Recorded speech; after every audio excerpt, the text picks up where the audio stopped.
नमस्कार दोस्तों, जय जोहार। मैं कौशल तिवारी और बिहनिया संध्या में आपका स्वागत है। हिमाचल चुनाव भी तो देश के प्रधानमंत्री नरेंद्र मोदी के चेहरे के भरोसे लड़ा गया था और कर्नाटक चुनाव भी देश के प्रधानमंत्री नरेंद्र मोदी की छवि और उनके चेहरे के भरोसे ही लड़ा गया था। लेकिन दोनों जगह भारतीय जनता पार्टी की बुरी तरीके से पराजय हुई है।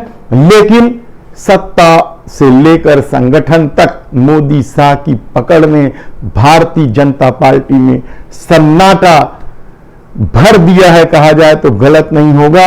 लेकिन भारतीय जनता पार्टी अब इस हार को भूलकर देश के प्रधानमंत्री मोदी सरकार के 9वें वर्षगांठ को भव्य बनाने की तैयारी में जुट गई है।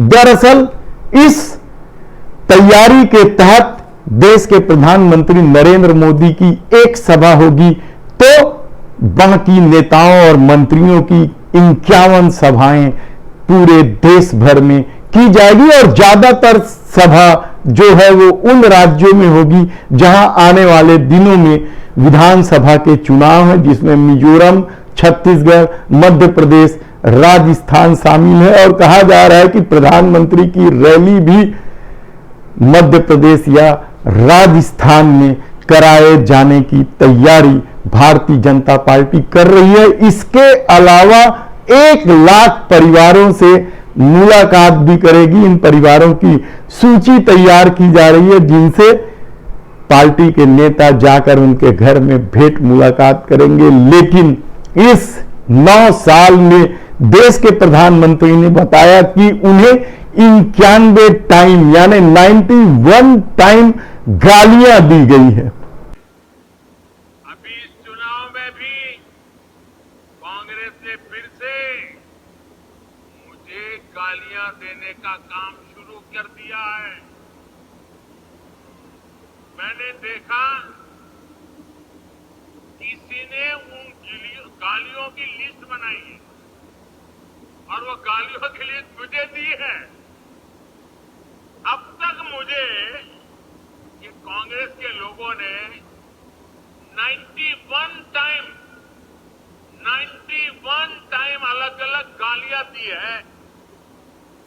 हालांकि इसका माकूल जवाब प्रियंका गांधी ने देकर कर्नाटक के चुनाव की राजनीति ही बदल दी, क्योंकि अब तक विपक्ष के पास प्रधानमंत्री के खुद को गाली को लेकर सहानुभूति बटोरकर वोट हासिल करने की जो रणनीति थी उसका कोई जवाब नहीं था। लेकिन इसका जवाब प्रियंका गांधी ने दिया। लेकिन लोगों का कहना है कि यह 91 गालियों की जो सूची प्रधानमंत्री ने बताई है उसको भी भारतीय जनता पार्टी को सार्वजनिक करना चाहिए कि क्या सही में 91 टाइम प्रधानमंत्री को सार्वजनिक मंच से या बड़ी जगहों से गाली दी गई, या फिर यह भी बजरंग दल पर प्रतिबंध लगाने की कांग्रेसी घोषणा को बजरंग बली को ताला में बंद करने के झूठ की तरह है। यह सवाल महत्वपूर्ण है।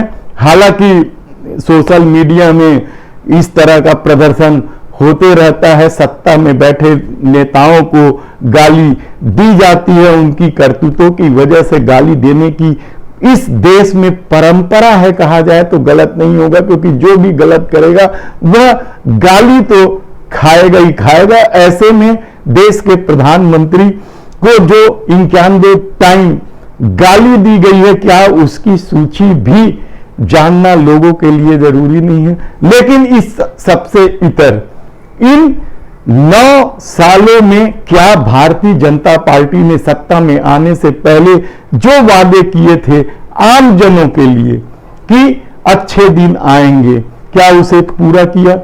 महंगाई 100 दिन में कम कर देंगे, क्या उसे पूरा किया?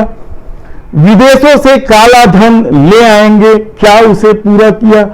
नोटबंदी के जरिए इस देश में आतंकवादियों की जड़ें खत्म कर देने का दावा था, तो काला धन समाप्त कर देने का दावा था। लेकिन क्या इन सारे दावे में से कोई दावा पूरा हुआ।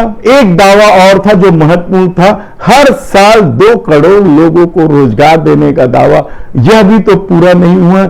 ऐसे में जब हमारे साथियों ने सवाल उठाना शुरू किया, हालांकि देश के प्रधानमंत्री ने अभी तक किसी भी तरह का सार्वजनिक प्रेस कॉन्फ्रेंस नहीं किया, वे सवालों से बचते रहे और इसे लेकर भी देश के प्रधानमंत्री नरेंद्र मोदी पर सवाल उठते रहे हैं। ऐसे कितने ही मामले हैं, लेकिन हमारी टीम ने जब सवालों की फेहरिस्त निकालना शुरू किया तो आप हैरान हो जाएंगे कि ऐसे 936 सवाल हैं जो देश के प्रधानमंत्री को आज नहीं तो कल देना पड़ेगा, नहीं तो जनता इसका जवाब 2024 में दे दे तो कोई आश्चर्य की बात नहीं है। दरअसल उन सवालों में कई सवाल बेहद ही महत्वपूर्ण हैं। हम सारे सवाल आपके सामने तो नहीं रख सकते क्योंकि 936 सवालों के लिए हमें कई एपिसोड बनाने पड़ेंगे। फिल्में 3 घंटे से ज्यादा की फिल्में बन सकती हैं, लेकिन जो सबसे महत्वपूर्ण सवाल जो है उसके अलावा भ्रष्टाचार के भी आरोपों से जुड़े सवाल है, जिसमें राफेल की कीमत क्यों नहीं बताई गई, पेगासस के माध्यम से जासूसी किस तरीके से की गई और किसने पेगासस खरीदी। गौतम अडानी यानी इस देश के सबसे बड़े उद्योगपतियों में से एक उद्योगपति गौतम अडानी से देश के प्रधानमंत्री नरेंद्र मोदी के क्या संबंध है और कितने मधुर संबंध है और किस स्तर तक संबंध है कि देश की सार्वजनिक क्षेत्र की संपत्तियां या जो कंपनियां डिफॉल्टर होते जा रही है उन्हें भी अडानी ही खरीद रहे हैं। यही नहीं, विदेशों में भी देश के प्रधानमंत्री अपने साथ गौतम अडानी को ले जाकर काम दिलाते हैं। इस तरह के आरोप भी नरेंद्र मोदी पर लग रहे हैं। यानी आप सवालों की फेहरिस्त आप देखेंगे तो ऐसे ऐसे सवाल लोगों ने हमें भेजा है और हमारी टीम ने इकट्ठा की है, वह चौंकाने वाला भी है।